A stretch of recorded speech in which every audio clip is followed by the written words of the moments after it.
Hey world, it's your host Marshall, and thanks for tuning into my podcast, Run On Thoughts. Here we talk about everything and nothing because we are not afraid to be all of ourselves even as we evolve. And that's my thought for my fellow thought thinkers as we unpack our traumas, past hurts, and other BS. Y'all ready? Let's go.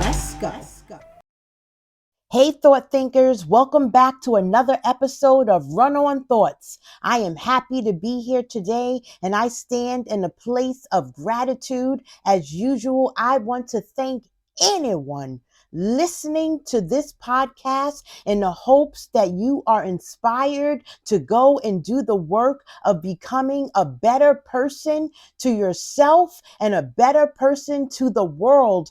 If you are listening for the first time, I welcome you to go listen from any streaming service that you listen from, or feel free to go to runONthoughts.com, and from there you can join the family and become a thought thinker. With that, I want to get right into today's episode. It's simple today. It's simple. Aspirational shift. When the goal isn't the gift. I have thought about this topic for so long and was not sure how I was going to make it a topic because so many of us have aspirations. But what happens with aspirations is that we do not question where these aspirations come from, and that when and if we achieve them, now what? Do they still align with who we are, with what we want? And it's okay to pivot. That's today's word, pivot. Pivot means to make a significant shift in direction, whether in thought, action, or life path. It's often used when someone changes course after realizing that the current approach, goal, or environment is no longer aligned with who they are or what they want. Pivoting is a power move. Do y'all hear me out there? Pivoting is a power move rooted in self-awareness, not failure. Pivoting means you are choosing alignment over attachment. I got an example for you guys. I thought, and this is an example that many people can relate to. I thought I wanted to climb the corporate ladder, but after years of burnout, I pivoted to a slower, purpose-driven lifestyle. Pivoting is proof of growth, self-growth. It means that you are listening to yourself and you are adjusting your life accordingly. It is okay to pivot. It is okay to shift. It is okay to be in a new alignment, right? It is okay to have aspirations, but it is okay to change those aspirations as you change. And thought thinkers, you should be changing. You should constantly be changing, which is why you should constantly be sitting with yourself. I know I say this all the time, but I think that so many of us are unaware of the importance of sitting with ourselves to make sure that who we were yesterday, we are today. That it's working for us mentally, physically, financially, spiritually, all the alleles, because we are constantly evolving. I'm constantly telling you guys, I am all of myself, even. The even word is very important.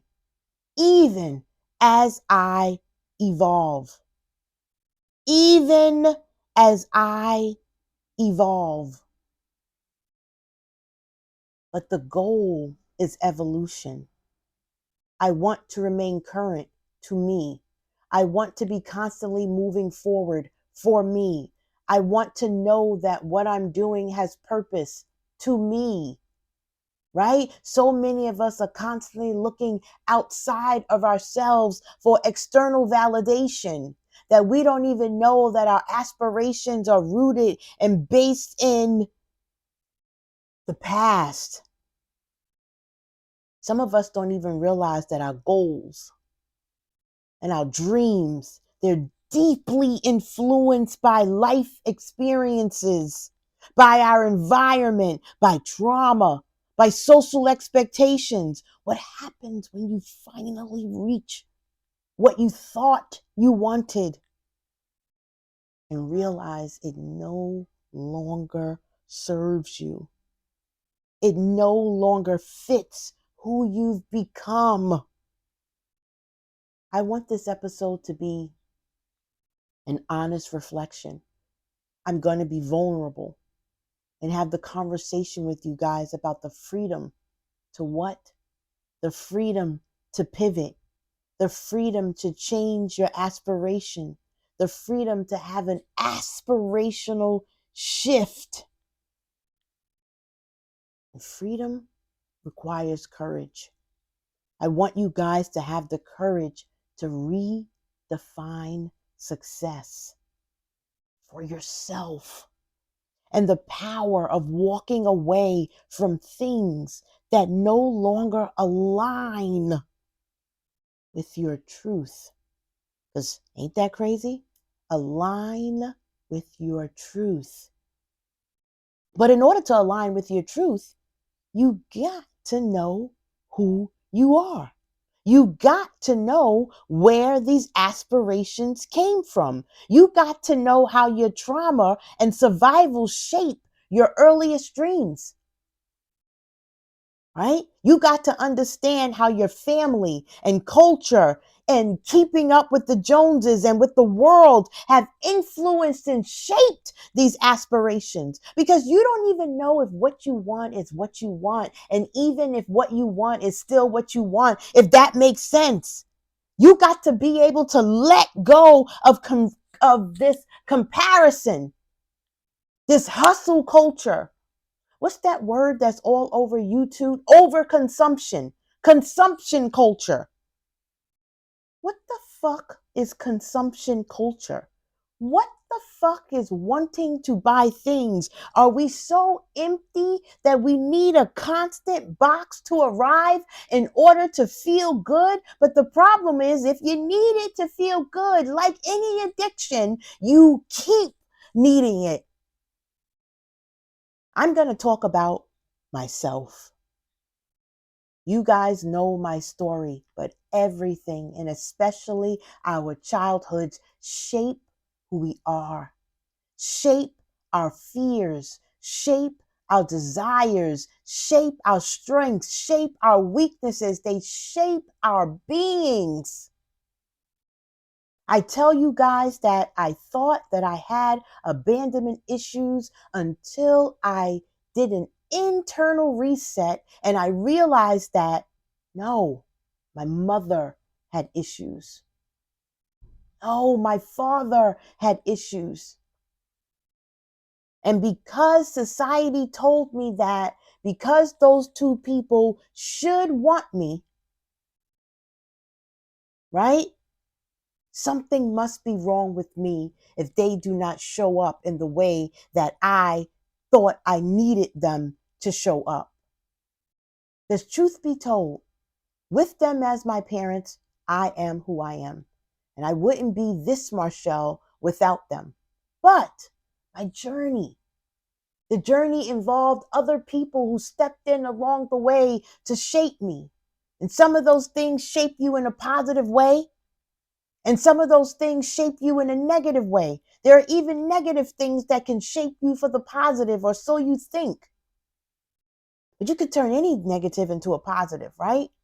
But you have to sit with it, and you have to open it, and you have to unpack it, and you have to look at it, and you have to discover it, and you have to feel it, and you have to feel all the things that you feel about it to see what role it plays in your life.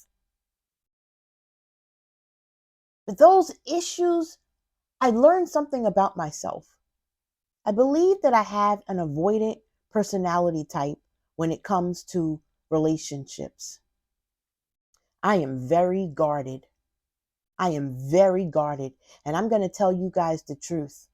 The truth is that as a young girl, I've always known that something was very different about me. But as I looked at the world and I looked at women and I looked at men in relationships, I realized that I saw many women who centered men in such a way that they could neglect their children. And because of that, I never wanted to do that. I never saw this as love. And I often saw many women lose who they were, their creativeness, their freedom of expression. I saw them lose themselves in order to submit to the idea of being a wife and mother, often to men who did not deserve that. You see that? Often to men who did not deserve that. And often when you didn't want to do that. And I believe seeing that made me a very independent woman. Excuse me.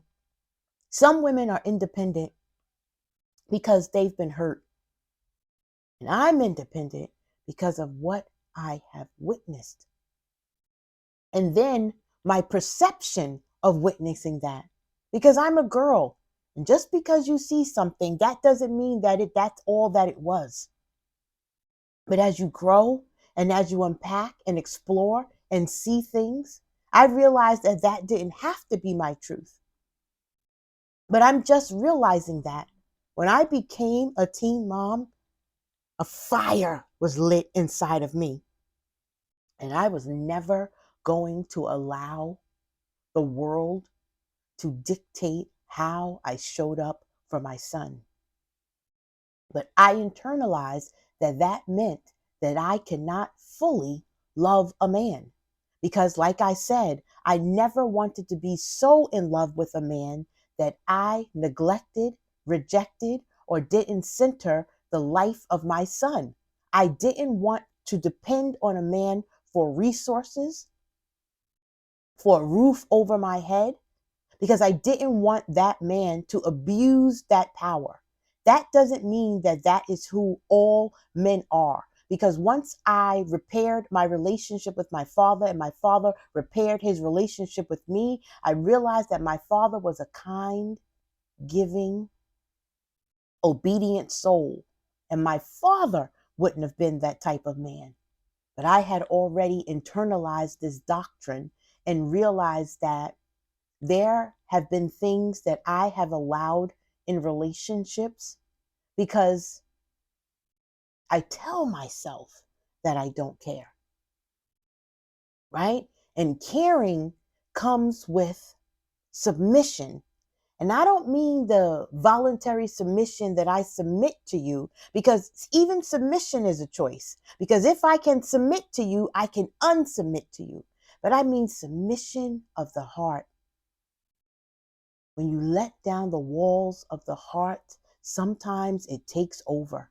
And I didn't feel like I had the fortitude and the power to let someone take over that would not disrupt my life, disrupt my home, disrupt my growth, disrupt my money, disrupt my relationship with my son. So fuck all of you.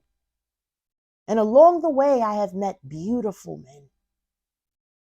men who have been there for myself and my son. And I've met some ugly monsters. And I've met some likable guys. And I've messed up some relationships. And I've learned some lessons. And I've been humbled. But that shaped how I wanted to be. And then I grew up. I started off in poverty, right? My mother was a drug addict. My grandmother was extremely loving. I come from a loving family, but we didn't have things. And so as a seer, as a young person who sees and observes and watches even when people do not believe that I am watching. I see and understood that I never wanted to have to lock the refrigerator. I never wanted my son to grow up in a household that did not have food and stability, or know that you could come to me for things that we needed. But because of that, it created an aspiration. It created traumas. I have food trauma. I have money trauma. I need to have money in the bank. There must be food in the refrigerator. I don't have to have as much food in the refrigerator now as I had to have when my son was young. My son will tell you that when he was growing up, I had all kinds of food in the refrigerator for one child. One child. It got so bad that my son would call his cousins and the neighbors who were like family and say, "My mother's going to the supermarket. What do you want?" He didn't know this then, but that was my trauma. That was me never wanting him to experience a day of hunger. And then when I was a really smart girl and I was an obedient girl. And then when I became not obedient,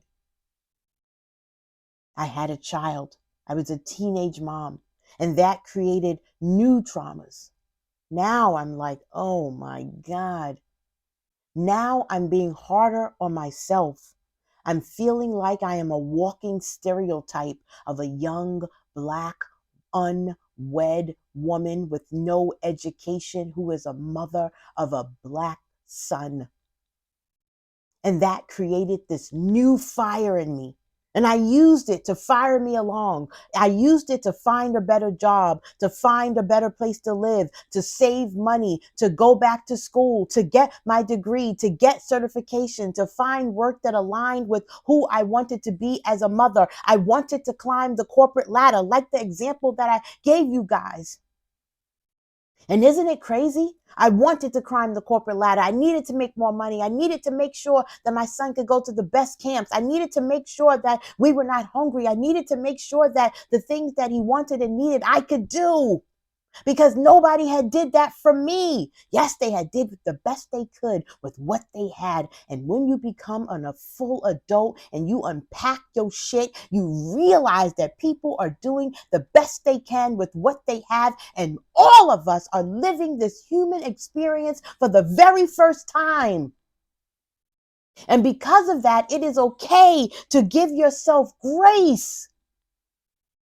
It is okay to unpack, and it is okay to change your aspirations, because isn't it crazy that while I was a mother and I was on the pursuit to be the good mother and to make sure that we had everything we needed and to climb the corporate ladder, the second my son was old enough to not need me like a child, I no longer wanted the pursuit of corporate, the pursuit of money. My aspirations has shifted. But you know, when you're on the come up and you're on the rat race and you're on the gravy train and you're climbing this ladder and you start making more money and there's more expectations and there's more things that people want from you and the bills grow, none of the joys that our children experience or the joys that we experience come from any of the external things. They're all the small things. They're the time that I couldn't afford Christmas. That's the best Christmas. Or the times when we didn't have any money and we used to have talent shows in the living room. Or the times when I didn't have any bedroom and I slept on the sofa. We had a little TV in a furnished apartment with a little TV and we baked cookies. And we had a good time. He barely remembers any of the time that cost me all kinds of money. But he remembers the simple things. He remembers the weekends with my sister and we just played games and watched movies and I cut up some fruit and we're running up and down the street. The things that cost nothing. The things that cost nothing are worth the most. Nothing. I remember when I wanted things. I wanted to have luxury bags. And then I got one. I thought it was beautiful. And I thought I had arrived. Arrived where? Where the fuck had I arrived? But on the aspirational train, it teaches you that you're arriving somewhere. And society fixates on the arrival, and that when you get there, you need to have this external validation. You need to add this luxury car and add this luxury bag, and you need to show the world that you have the thing, that you have arrived.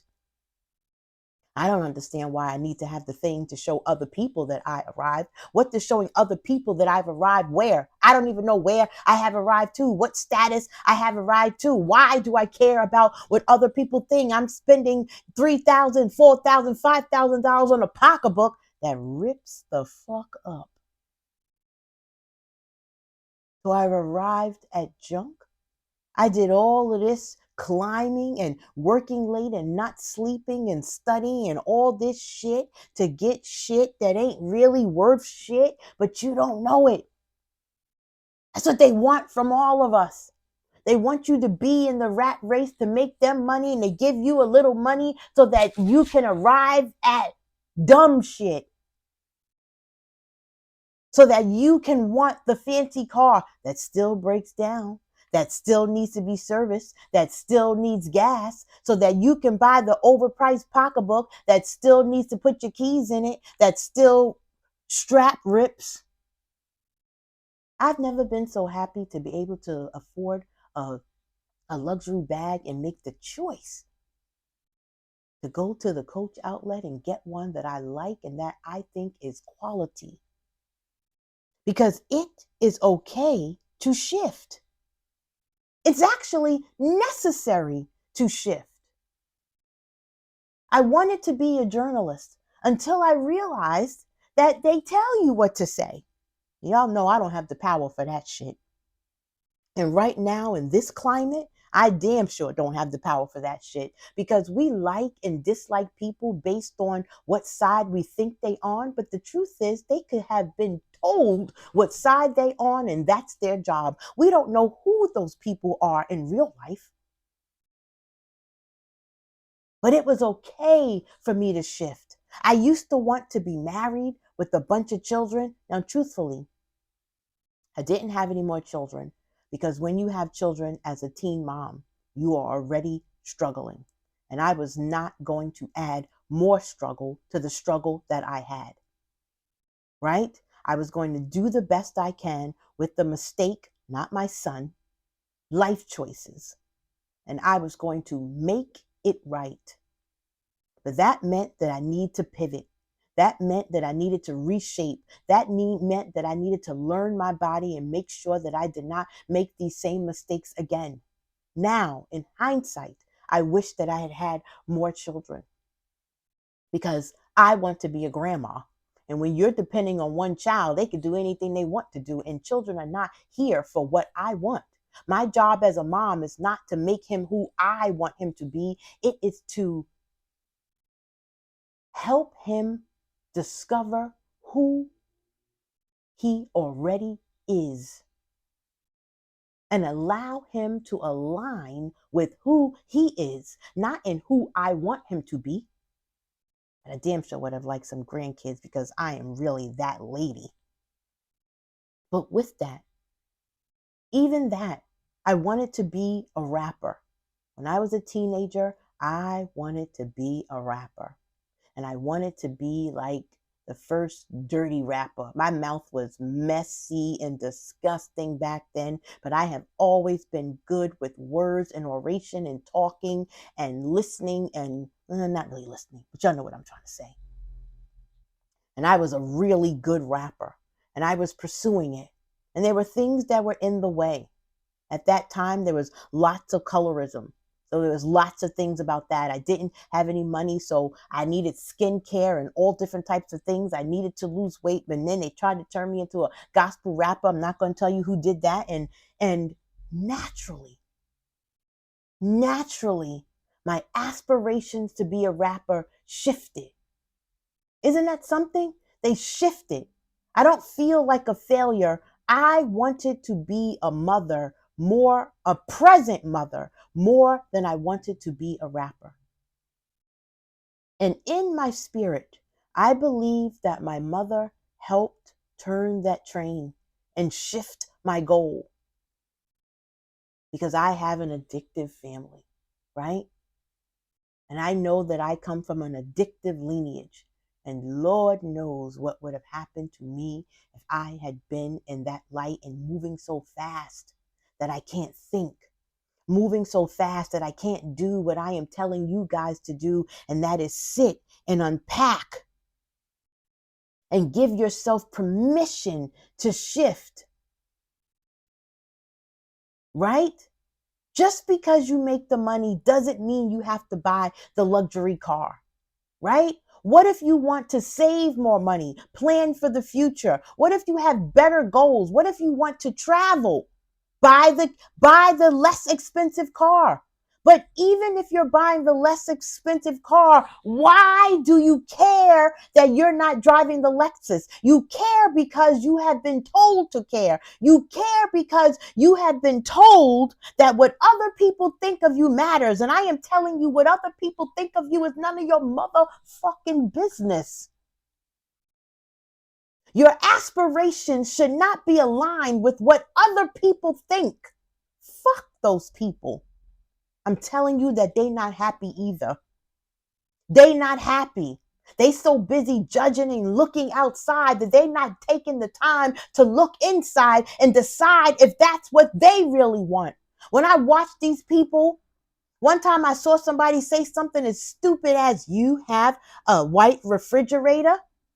Some of y'all know who said it. I thought that was the stupidest thing that I've ever heard in my life. A grown ass woman giving a fuck about what somebody else has or does not have. Just be grateful and glorious about what you have. Because anybody who knows me, my son will tell you, I hate stainless steel. I don't even understand why it's popular, why people would want something that got more motherfucking fingerprints than anything I've ever seen in my life. But because they convinced you it's aspirational, many of you wanted. I want a black refrigerator and a black stove, stainless steel, nothing. But that's because I can think for myself. But I will tell you, when I moved into my new apartment, it was after I had bought a home in another state because I could not afford to buy a home here. And that's the motherfucking truth. But my son will tell you that I was trying to put a down payment on every damn thing in my sight. I had tunnel vision.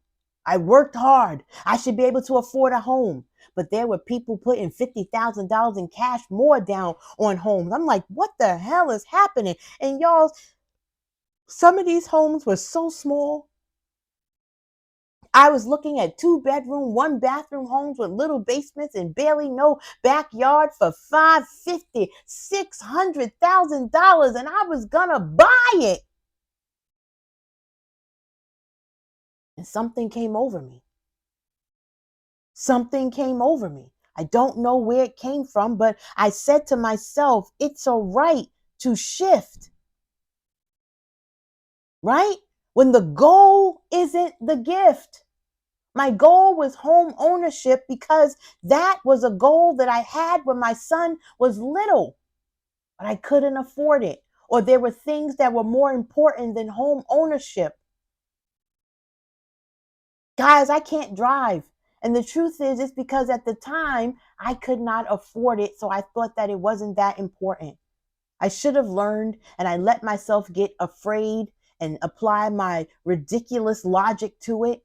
But I cared more about being able to afford expensive camp and making sure that he had somewhere to go before school and after school and all the things.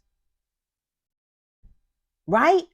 But as we got older, what the hell was I just talking about? I lost my train of thought so bad. So I wish this was live so that somebody could help me put myself back on track.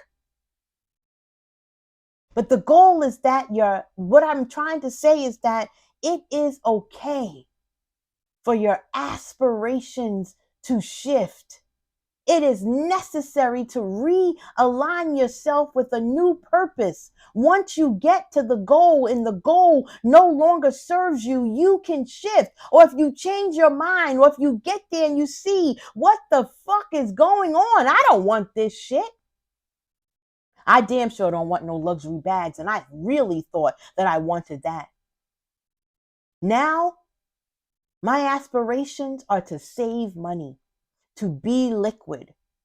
I even thought that I wanted to travel, and my friends will tell you that I'm not really into that either. I travel for fun and love, meaning that those that I love and want to go somewhere, I enjoy the experiences and I enjoy and I know how to have fun wherever I'm at because I am me. And I want to have experiences that we can talk about with my friends and family and loved ones. I enjoy that. It's not the what for me, I realize, it's the who. I want to be with those that I love, but I also enjoy solitude. And because I'm still dealing with the fact that my traumas of money, I need to have a certain amount of money or I begin to feel insecure. I hope that changes, but it's a good signal to make sure that I am doing the work all the time of putting money away for emergencies, because although I have money trauma, I damn sure don't want to be in a position to not be able to get something fixed or do something in an emergency. Like at the passing of my father, being able to pay for a funeral without having to wait on or ask for nothing from nobody. Grateful for all the love that I received, but grateful that I did not need it. But it is okay to change direction.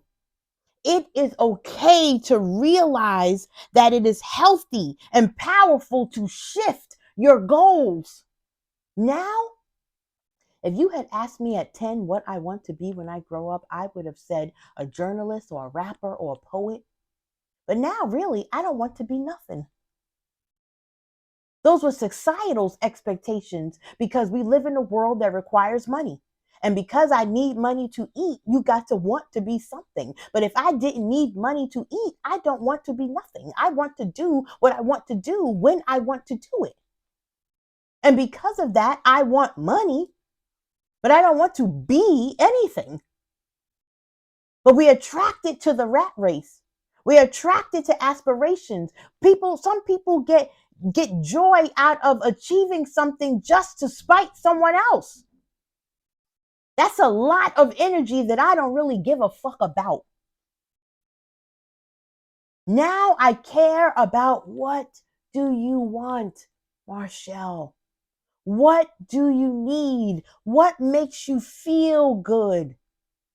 Some of the aspirational things that I find joy in now are good sheets and blankets and luxurious lathering body butters and smell goods, because it helps me reset and align with a good book or a good study session or a good private moment when I get to sit in a place of gratitude and be grateful for how far I have come.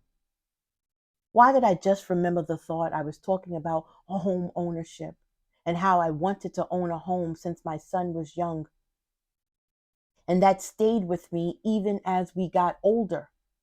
And I thought I still wanted a home. And when that did not happen, I became a little embarrassed, mad, and ashamed. I was mad at the past. I was mad at my parents. I was mad at those who came before me for not having it to give me, as I saw others who didn't have it, but they had families who could give them the startup, and I didn't have the startup. I had the money to pay going forward, but I needed the startup. So I bought a less expensive house so that I could rent out and make some money. But now I needed to move, and I almost got caught in the aspiration. I almost got caught up in societal expectations about being aspirational. And I was looking for apartments with 3 bedrooms, 2 bathrooms, a balcony. And I was so fixated on having a motherfucking doorman. I don't even know where the hell I got this from. I think it must have been from the Jeffersons or some dumb shit. But I felt like I had did the work. I had busted my ass as a mom. I had busted my ass in school. I bust my ass at work. I bust my ass for those that I love. I felt that I deserved a doorman. So I was looking at shoebox apartments just because I wanted a doorman. I live in New York City, and I don't want to tell y'all what I was prepared to pay for mousetraps. And what I mean by mousetraps is apartments the size of mousetraps. And luckily, a friend stepped in and had to show me to myself, because that's important too. The reason why you need to walk through the world as yourself is so that those who love you, when they see that you have gotten off track, they can put your ass back on track. I don't want no fucking yes people around me. Because yes, people will allow you to walk into shit that you don't really want because you're so busy trying to be a part of what other people think you should have and not necessarily what you really want based on who you really are. And that friend, Jen, told me to take an apartment that was 3 times the size of all of the fancy shit that I was looking at. 3 times the size, guys. I live in a beautiful apartment, but it wasn't what I wanted on the exterior. You see that shit? I was so focused on what other people were going to see when they rolled up that I cannot see the fact that what was on the interior was more important. Just like it's more important what's in the interior of who you are. Who are you inside based on, and not necessarily who the world thinks you should be or what the world thinks you should have. What the fuck do you really want? And that is why it's important to be able to change. To be able to change the goal. When the goal is no longer the gift, you have to be willing to sit with your motherfucking self and say, goal, aspiration, I am going to pivot. I'm tired of talking to you guys. Bye.